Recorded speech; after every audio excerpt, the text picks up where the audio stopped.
Alors ici, on va s'intéresser au corps du texte et on va insérer entre des paragraphes, on va insérer des images qui auront évidemment pas plus que la largeur de la colonne.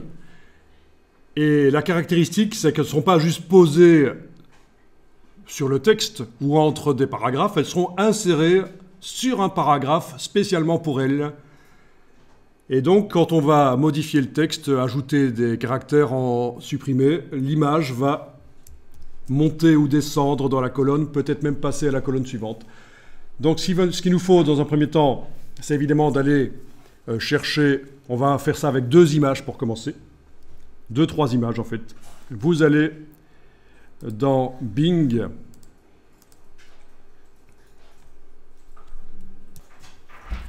alors je vais juste chercher moi des images de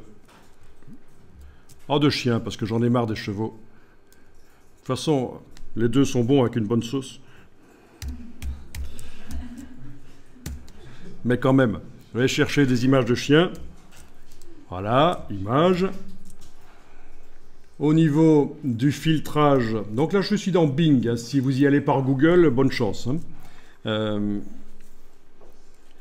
Et je vais demander au niveau de la licence, une licence Creative Commons ou du domaine public.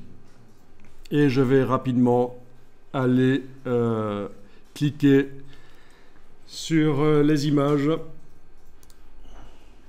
Et surtout, et c'est ça qui m'intéresse dans Bing, c'est ce bouton « Afficher l'image » qui permet d'afficher l'image en grand avec tous ces pixels en principe. Mais là, ça ne va pas marcher, je le sens. Ah si, ça marche. Parfois, ça nous amène vers des sites web où il faut s'inscrire pour télécharger l'image. Mais là, apparemment, ça ne marche pas trop mal. Oh, ça sent quand même l'intelligence artificielle au niveau de la multiplication des pixels. Là. Mais ce n'est pas grave. Clic droit, enregistrer l'image. Et vous enregistrez ça. Donc, vous enregistrez l'image dans le dossier à côté des documents InDesign. C'est bon. Voilà, je reviens sur l'onglet précédent. Je clique sur la croix pour fermer ce qui concerne cette image-là. Et puis, je vais afficher d'autres images. Donc, en principe, il faudrait vraiment vérifier les conditions d'utilisation de chaque image si on veut vraiment les utiliser pour faire un vrai travail. Vérifier sur le site web les conditions d'utilisation de l'image, parce que j'ai fait des recherches sur des images du domaine public sur lesquelles j'ai normalement tous les droits, puisqu'il n'y a pas de droit, en fait. Mais on n'est jamais trop prudent. Ceci dit, si vous générez des images par intelligence artificielle, de manière assez surprenante, vous pourriez éviter des problèmes de droit d'auteur. Oui, c'est surprenant, mais c'est comme ça. Après, à vous de voir. Ok, j'ai 3 images, donc je vais retourner dans InDesign et on va traiter ces 3 images. Et on va avoir besoin de l'espace qui se trouve sur le côté de la page, donc la table de montage, dont on peut modifier la taille dans les préférences, mais là, il y a quand même assez bien d'espace pour ce qu'on veut faire, ça va, j'ai pas besoin d'agrandir. On fait fichier importer. On va activer les 3 images dans la liste. Clic, majuscule clic. Oui, je suis en affichage par liste, c'est toujours mieux pour gérer les fichiers. Les icônes, c'est foireux, mais de temps en temps, c'est intéressant, mais la plupart du temps, il faut travailler par liste. Donc, j'ai activé clic, majuscule clic, les 3 images. C'est important. Vous cliquez sur ouvrir. On va être sur la page 2 éventuellement, oui, sur la page 2 évidemment, puisque c'est la page où il y a le texte à côté.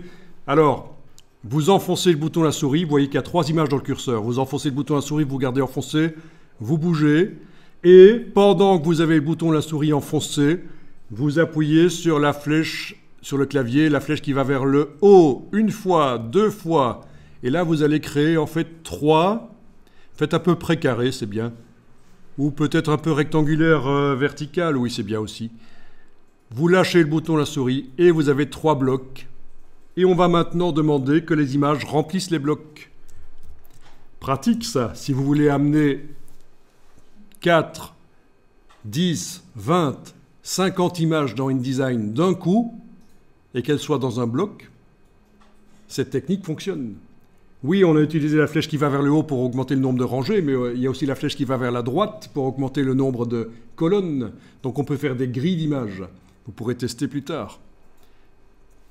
Et donc, objet, ajustement, remplir le bloc proportionnellement, ou alors vous avez là au-dessus une icône dans la barre contrôle, remplir le bloc proportionnellement.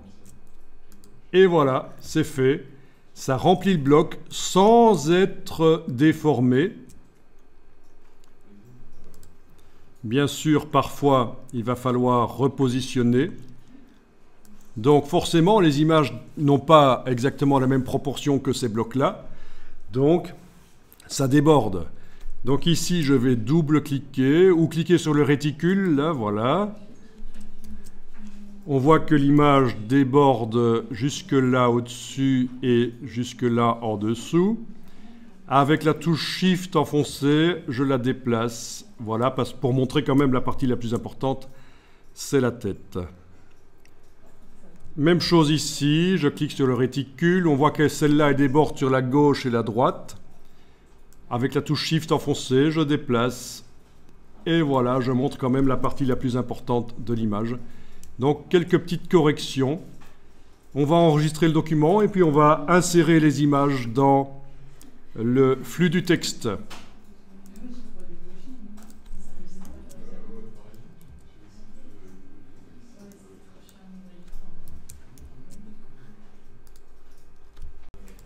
Donc, si vous vous dites que ce sont des images qui viennent du web, qu'elles sont en RVB et qu'elles ne sont peut-être pas à 300 pixels par pouce, qu'il faudrait dans Photoshop les mettre à 300 pixels par pouce, sachez que vous avez tort. Ça fait depuis 1999 que Adobe dit qu'il faut travailler avec des images RVB dans la mise en page, même si c'est pour l'impression, parce que c'est au moment où on exporte le PDF qu'on fait la conversion vers le CMJN. Et la résolution n'a aucune importance, en tout cas pas celle qui est visible dans Photoshop, c'est celle qui est visible dans InDesign qui compte.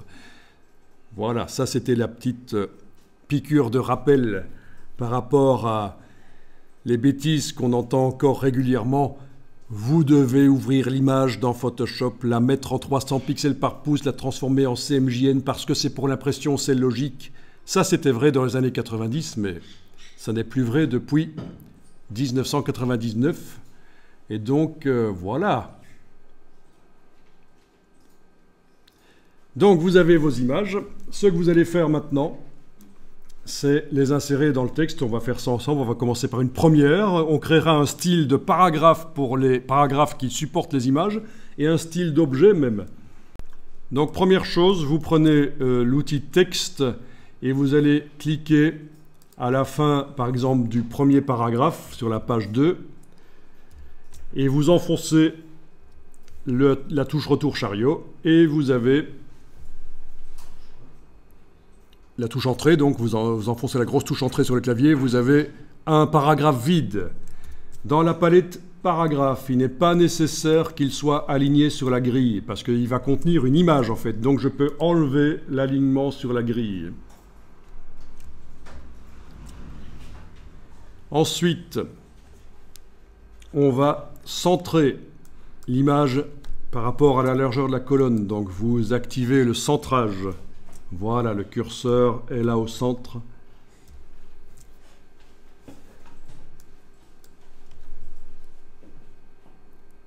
Ensuite, vous allez prendre, avec la flèche noire, le bloc qui contient l'image. Donc attention, là on est bien au niveau du bloc. Les vecteurs sont bleus. On n'a pas cliqué là-dessus pour descendre dans le bloc, dans l'image. C'est bien le conteneur. Et vous allez faire un commande X. Vous avez envoyé dans le presse-papier l'image. Elle est prête à être collée. Vous allez prendre le curseur texte et cliquer dans votre paragraphe. Et vous allez coller commande V. Et voilà.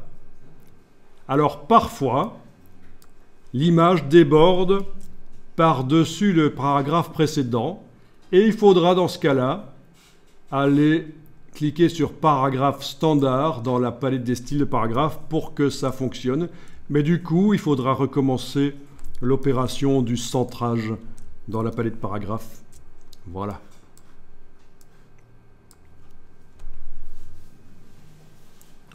Dans un premier temps, on va s'intéresser seulement au style de paragraphe qui sert de support à l'image. J'avais indiqué qu'on ferait du style d'objet, mais ce sera pour plus tard. On ne va pas mélanger la création d'un style de paragraphe qui sert de support à l'image et la création d'un style d'objet pour donner un cadre à l'image ou quoi que ce soit, un vignettage ou peu importe.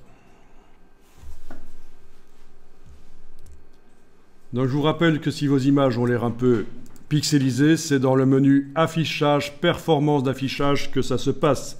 Si vous êtes en affichage standard, vos images ont l'air de mauvaise qualité, mais en réalité c'est juste une astuce de InDesign pour économiser des ressources informatiques pour que l'ordinateur soit pas trop lent. Donc affichage, performance d'affichage, si vous voulez les voir avec tous leurs pixels, c'est affichage de qualité supérieure, et voilà. Et encore, c'est pas toujours la même chose que ce que ça donnera dans le PDF ou que ce que ça donne quand on ouvre l'image dans Photoshop. On va enregistrer le document pour les archives.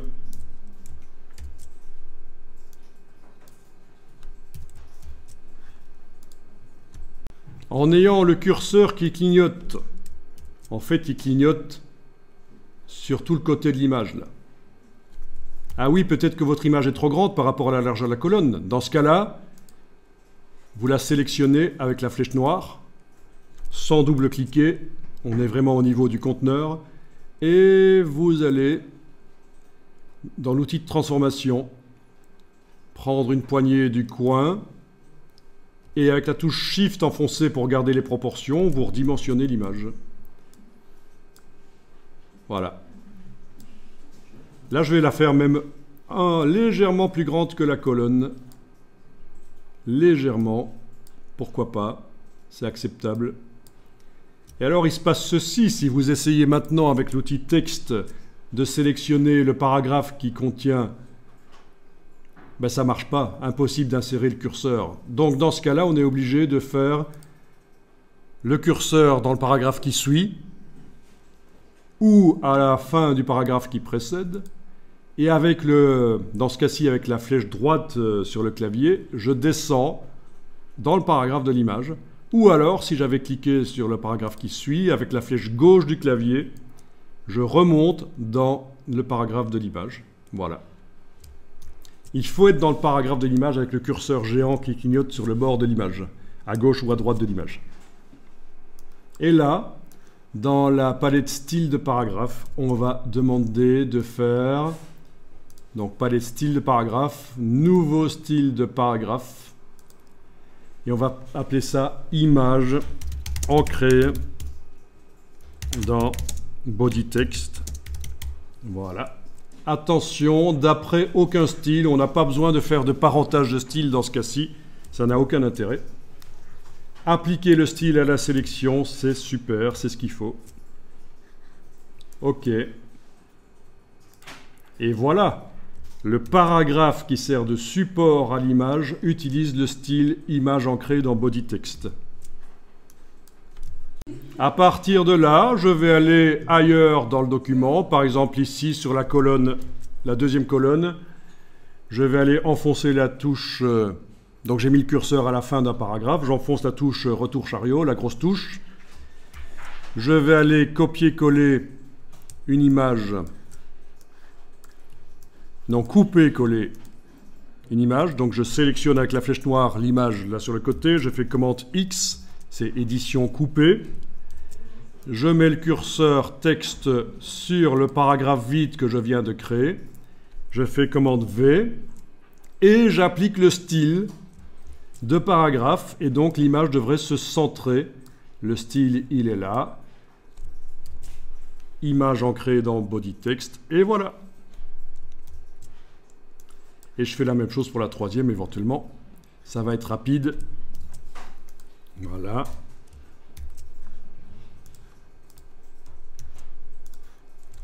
Ah, c'est une petite gymnastique, c'est bizarre, hein, c'est des images qui sont sur des paragraphes. C'est ce qu'on appelle les images ancrées. Voilà.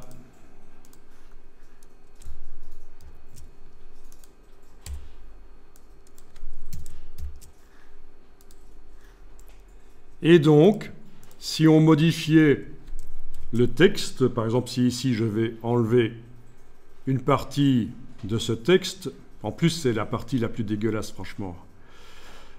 Vous avez vu ça? Je ne comprends pas comment il a généré un truc aussi pourri et immonde, quand même. Como rerum telesia dendem, franchement. Alors, je supprime. Qu'est-ce qui va se passer? L'image remonte. Je supprime encore. L'image va, à un certain moment, passer à la colonne d'avant, forcément. S'il y a assez de place pour qu'elle y aille. Voilà. Mais donc, c'est ça l'intérêt. Ou si j'ajoutais du texte, l'image passerait aux colonnes suivantes. Voilà. Bon, pour ceux qui n'auraient pas compris, c'est une blague. Ça ne veut rien dire, ceci. C'est du faux latin. C'est du faux latin, ça ne veut absolument rien dire. C'est des mots latins qui ont été coupés en morceaux et les syllabes ont été accrochées ensemble. C'est juste du faux texte. Ok, enregistrez le document.